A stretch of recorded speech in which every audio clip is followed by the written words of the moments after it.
I spent 30 years believing I was a good father. I kept a roof over my son's head. I paid for his education.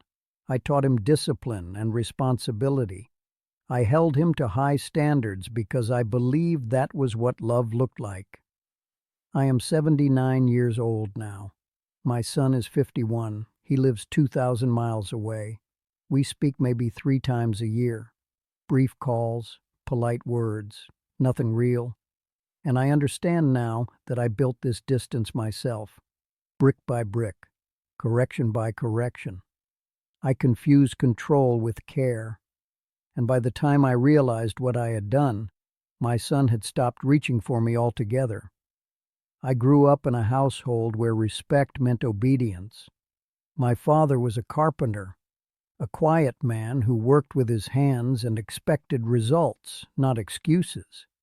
He didn't raise his voice often, but when he spoke, you listened. I learned early that being a man meant being in control of your emotions, of your household, of your future. Weakness was not tolerated. Feelings were not discussed. You did what needed to be done, and you didn't complain. When I became a father myself, I carried those lessons with me.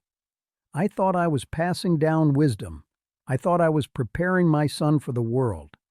I didn't realize I was pushing him out of mine. Daniel was born in 1973. I was 28 years old. I remember holding him in the hospital, this tiny person who depended entirely on me. I made a promise to myself that day. I would raise him right. I would give him structure.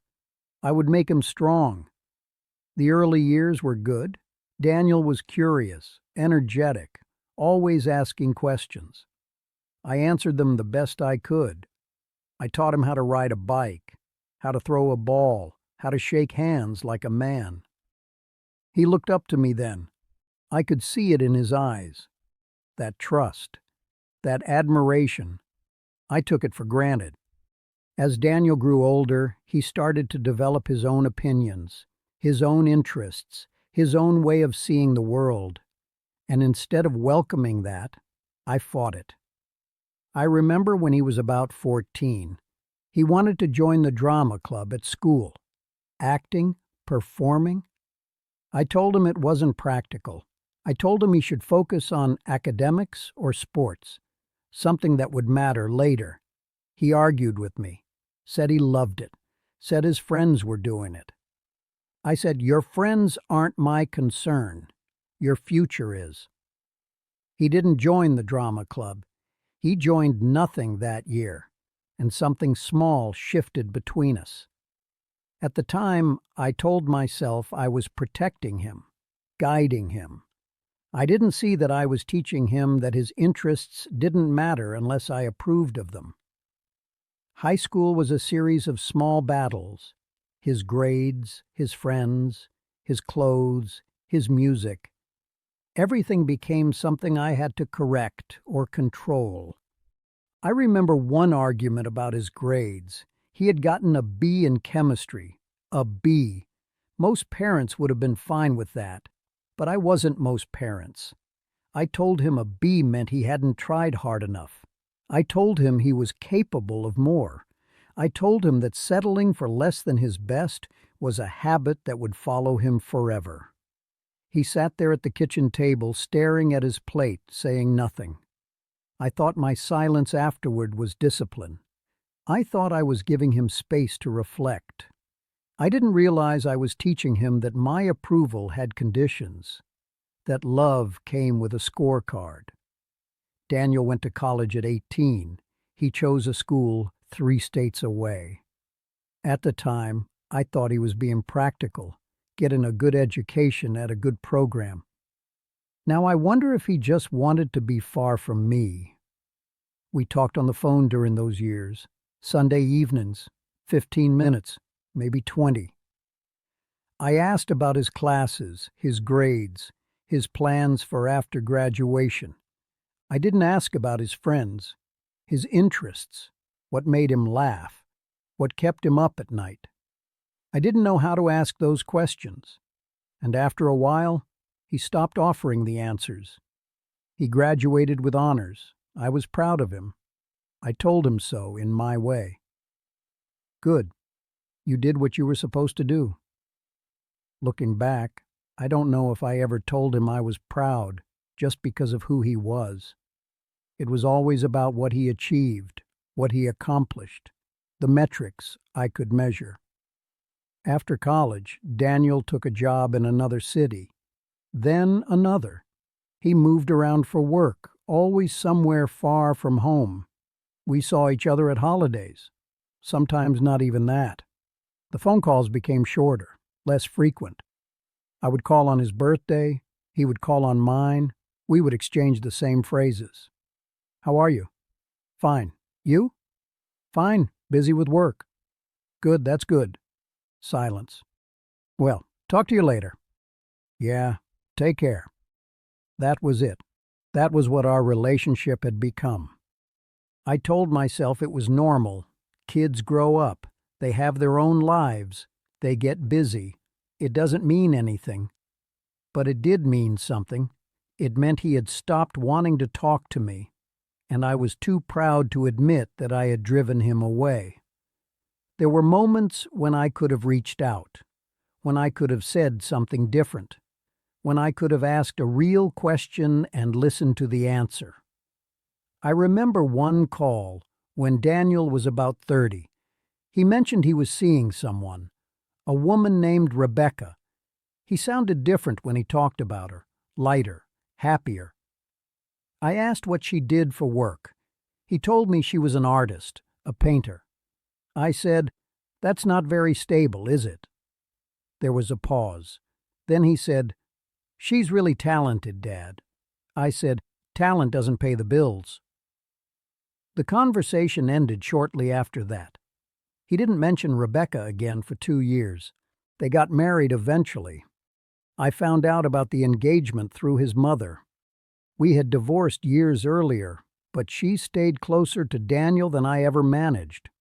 I was invited to the wedding. I went. I shook hands. I gave a toast that was more about duty than joy. I said I was proud of him for building a good life.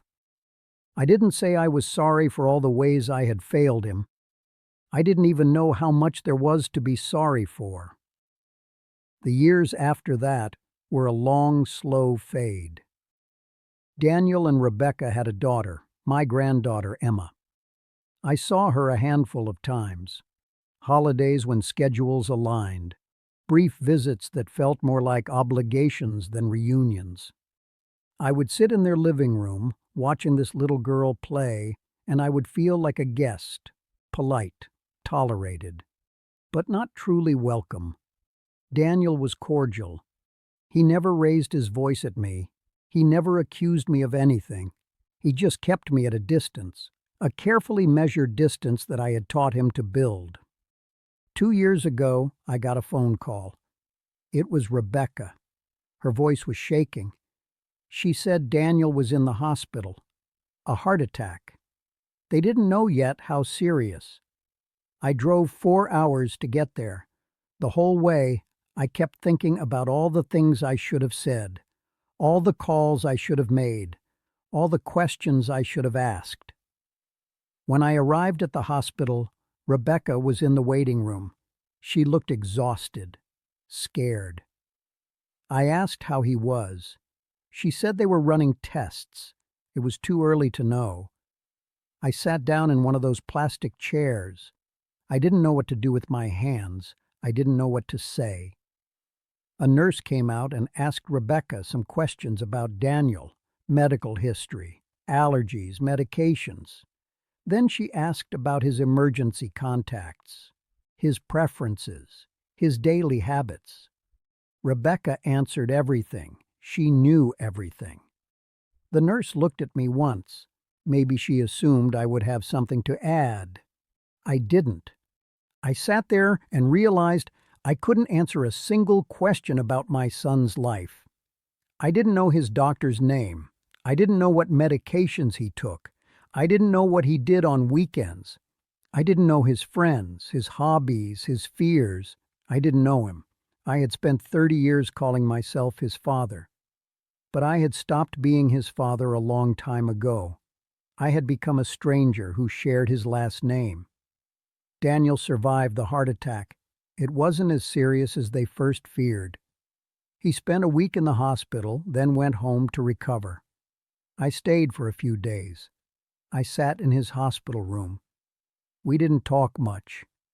I didn't know how to start. One afternoon, when Rebecca had gone to get coffee, Daniel looked at me. He didn't look angry. He just looked tired. He said, "You didn't have to come, Dad." I said, "Of course I did. You're my son." He nodded. He looked out the window. Then he said quietly, "I don't really know what that means anymore." I didn't have an answer. I sat there in the silence, feeling the weight of every year I had wasted, every correction, every judgment, every moment I had chosen to be right instead of close. After Daniel was discharged, I drove home. The house was quiet when I walked in. It's always quiet now. I sat in the kitchen, in the same chair where I used to sit when Daniel was a teenager. The same chair where I had told him his B wasn't good enough, where I had told him drama wasn't practical, where I had made him feel that my approval was something he had to earn. I thought about all the things I wanted for him when he was born. I wanted him to be strong, successful, prepared for the world. I got what I wanted. He is strong. He built a life without me. He prepared himself for the world by learning that his father was not someone he could rely on for warmth or understanding. I taught him to survive without me, and he did. I think about Daniel often now. I think about the little boy who used to ask me questions, the teenager who wanted to join the drama club, the young man who fell in love with an artist and stopped telling me about it. I think about all the versions of him that I never knew, all the versions I never bothered to meet. I call him more often now, not every week, but more than before. The conversations are still short, still careful, but I'm trying. I don't correct him anymore. I don't offer opinions on his choices. I just listen, or I try to. Sometimes I ask about Emma, about Rebecca, about his work. He answers politely, briefly, and I hear the distance in his voice. I don't know if it will ever get better. I don't know if he will ever let me back in. I'm not sure I deserve it. But I understand now what I did. I understand that all those years of holding him to high standards were really about me. My pride, my need to feel like I was doing something right.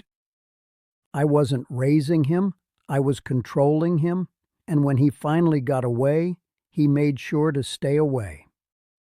I don't tell this story because I want sympathy.